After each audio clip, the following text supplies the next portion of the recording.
दोस्तों, हाल ही में ही Indian navy में शामिल किए गए S4 क्लास की न्यूक्लियर सबमरीन में ऐसा क्या है कि अभी इसे बदलने का फैसला किया जा रहा है। नेत्र मार्क 2 असल में कितना पावरफुल AWACS बनने वाला है और भारत की तरफ से अपनी मिलिट्री डॉक्ट्रिन में एक बहुत बड़ा बदलाव करने का फैसला क्यों किया जा रहा है। आज की वीडियो में हम ऐसे ही कुछ इंटरेस्टिंग अपडेट्स के बारे में बात करने वाले हैं। नमस्कार दोस्तों, मेरा नाम है अंशुमन नायक और आप सभी का बहुत बहुत स्वागत है इंडियन डिफेंस न्यूज की डिफेंस टॉक सीरीज में। तो चलिए देर न करते हुए आज की वीडियो शुरू करते हैं।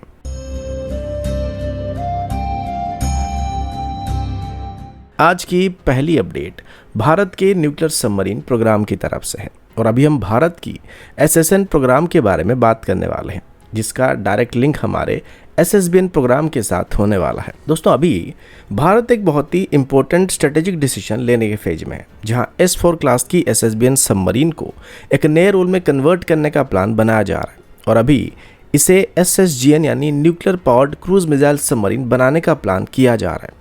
अगर सिंपल शब्दों में समझे तो अभी भारत का project 77 SSN programme early stage में है और इसके अंदर बनने वाले सबमरीन 2035 के बाद ही ऑपरेशन हो सकते हैं।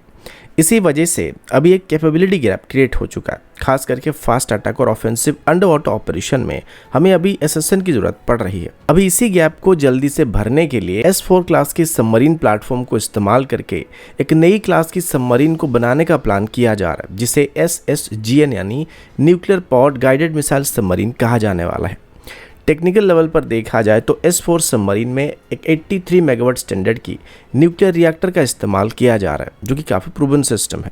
लेकिन सबसे बड़ा चैलेंज इसका मिसाइल कन्फिगरेशन में होने वाला है। जहां पहले इसमें K4 बैलिस्टिक मिसाइल का इस्तेमाल किया जा रहा था, अभी उनकी जगह पर लॉन्ग रेंज क्रूज मिसाइल को डिप्लॉय करने का प्लान किया जा रहा है, जिसमें ब्रह्मोस ER या निर्भय जैसे मिसाइल हो सकते हैं। अब ऐसा करने के लिए सबमरीन की डिजाइन में थोड़े बदलाव करने पड़ेंगे और K4 क्लास की वर्टिकल लॉन्च सिस्टम को मॉड्यूलर तरीके से रीडिजाइन करने की जरूरत पड़ने वाली है। एक सेलोस में मल्टीपल क्रूज मिसाइल को फिट करना संभव होने वाला है। एस्टिमेट्स के मुताबिक इस क्लास की एक सबमरीन में लगभग 24 से 32 के आसपास ब्रह्मोस या फिर निर्भय जैसे मिसाइल को डिप्लॉय किया जा सकता है। यानी अगर ऐसा हुआ तो ये एक तरह के आसन सबमरीन बनने वाले हैं। स्ट्रेटेजिकली देखा जाए तो ये एक गेम चेंजिंग कैपेबिलिटी हो सकता है, क्योंकि SSBN का रोल न्यूक्लियर डिटरेंस होता है और SSN का रोल हंटर किल ऑपरेशन में होता है। लेकिन SSGN एक नई कैटेगरी बनने वाली है, जो दुश्मन की वॉरशिप्स और कैरियर बैटल ग्रुप के लिए एक नाइटमेयर बन जाएगा। कुल मिलाकर देखा जाए तो S4 based SSGN concept Bharat के लिए एक कॉस्ट इफेक्टिव और फास्ट सोल्यूशन होने वाला है, जिसे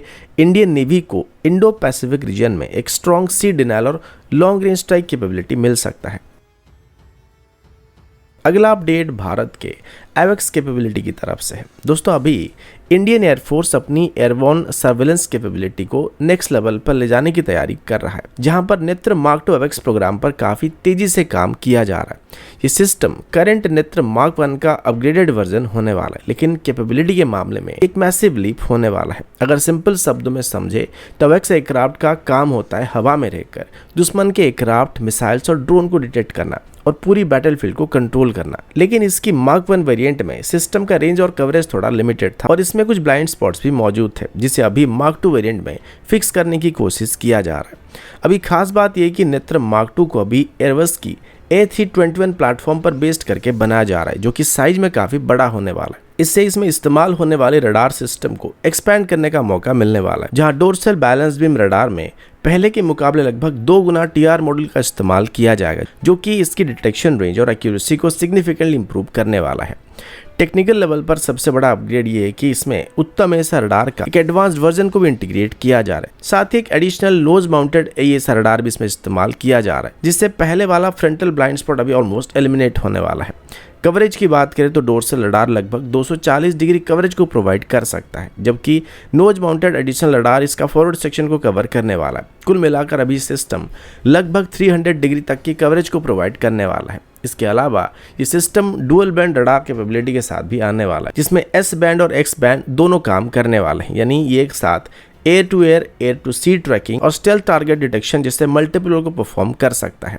कुल मिलाकर देखा जाए तो नेत्र मार्क II इंडियन एयरफोर्स के लिए गेम चेंजिंग एसेट बनने वाला है, जहां बेहतर सिचुएशन अवेयरनेस, स्टेल्थ डिटेक्शन और real time battle management capability देखने को मिलने वाला है। और अभी डीआरडीओ की तरफ से इसके रडार को बनाना स्टार्ट कर दिया गया। अगर फ्यूचर में हाई इंटेंसिटी कॉन्फ्लिक्ट होता है तो ये सिस्टम एयर डोमिनेंस मेंटेन करने में इंडियन एयरफोर्स के लिए की रोल को प्ले करने वाला है।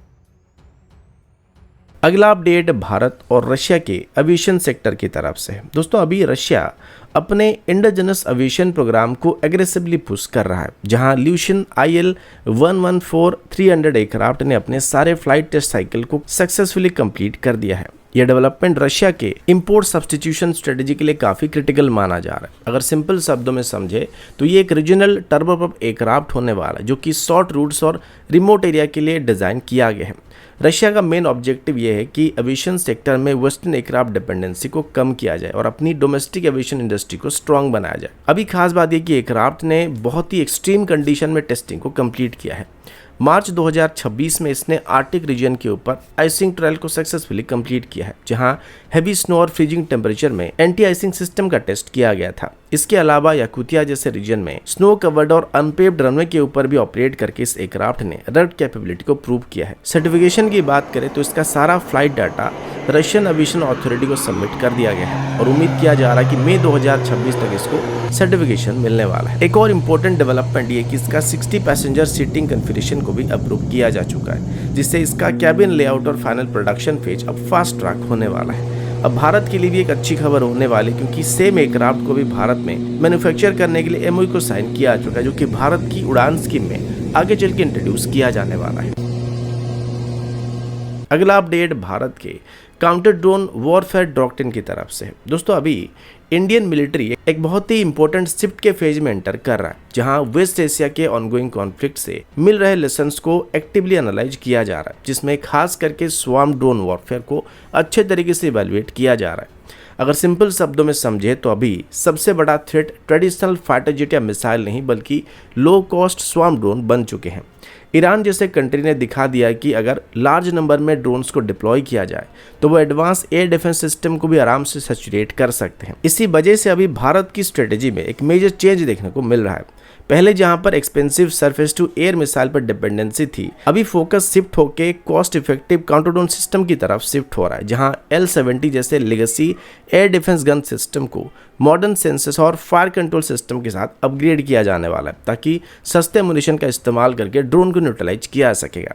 अभी खास बात यह कि भारत को इसका रियल एक्सपीरियंस भी मिल चुका है। ऑपरेशन सिंदूर के दौरान पाकिस्तान की तरफ से स्वार्म ड्रोन्स को डिप्लॉय किया गया था, जहां हमारे ऐसे ही अपग्रेडेड गन सिस्टम ने उनको सक्सेसफुली इंटरसेप्ट कर दिया था। लेकिन दोस्तों, ये सिर्फ डिफेंसिव स्ट्रेटेजी तक लिमिटेड नहीं होने वाला है। इंडियन मिलिट्री अभी ऑफेंसिव ड्रोन स्वार्म कैपेबिलिटी के ऊपर भी फोकस कर रहा है, यानी फ्यूचर बैटलफील्ड में भारत भी लार्ज स्केल ड्रोन स्वार्म को इस्तेमाल करके एनिमी एयर डिफेंस को सैचुरेट करने की कोशिश करने वाला है, जो कि एक मेजर डॉक्ट्रिनल शिफ्ट होने वाला है। स्ट्रेटेजिकली देखा जाए तो एक और बड़ा लेसन ये मिला है कि सिर्फ एक्टिव डिफेंस होना एनफ नहीं होने वाला है। आयरन डोम जैसे एडवांस सिस्टम भी मास अटैक में ओवर पावर हो रहे हैं। इसी वजह से अभी पैसिव डिफेंस सिस्टम मेजर जैसे कि asset dispersion, camouflage system, underground infrastructure और डिसेंट्रलाइज ऑपरेशन पर भी काफ़ी फोकस किया जा रहा है, जो कि पहले नहीं दिए जा रहे थे।